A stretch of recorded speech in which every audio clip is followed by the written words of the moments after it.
আসসালামু আলাইকুম।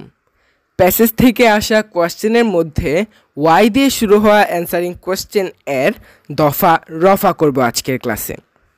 ওয়াই এর প্রশ্নের উত্তর থেকে ফুল মার্কস পেতে চাইলে because of, to, so that, owing to বা ডিউ টু দিয়ে অ্যান্সার করতে হবে। সুন্দর ও সহজ স্ট্রাকচার এর মাধ্যমে আমরা ইনশাআল্লাহ এই কোয়েশ্চেনটির অ্যান্সার লিখব।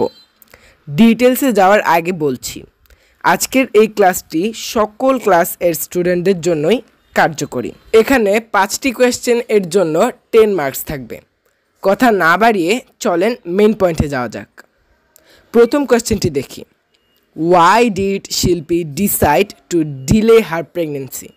শিল্পী কেন বাচ্চা নিতে দেরি করার সিদ্ধান্ত নিয়েছিল? চলেন অ্যান্সার করা শুরু করে দিই।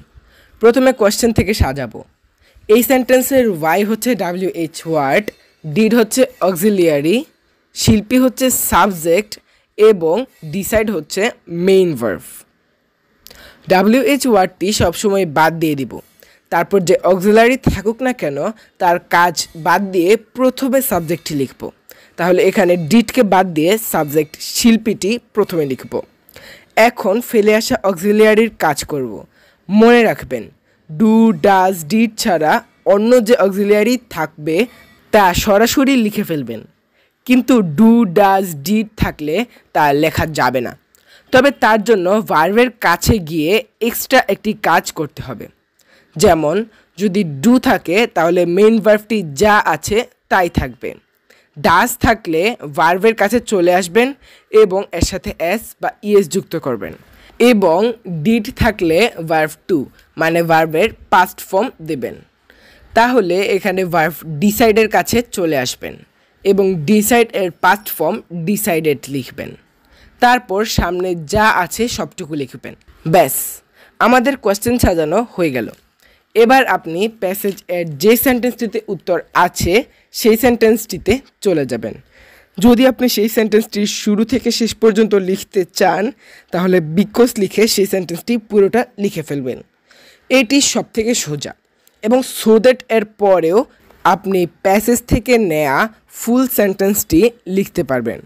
আর যদি মনে করেন প্যাসেজ থেকে পুরো সেন্টেন্সটি লিখবেন না তাহলে আপনি বাকিগুলো মানে বিকজ অফ, টু ইত্যাদি থেকে উত্তরটি লিখবেন।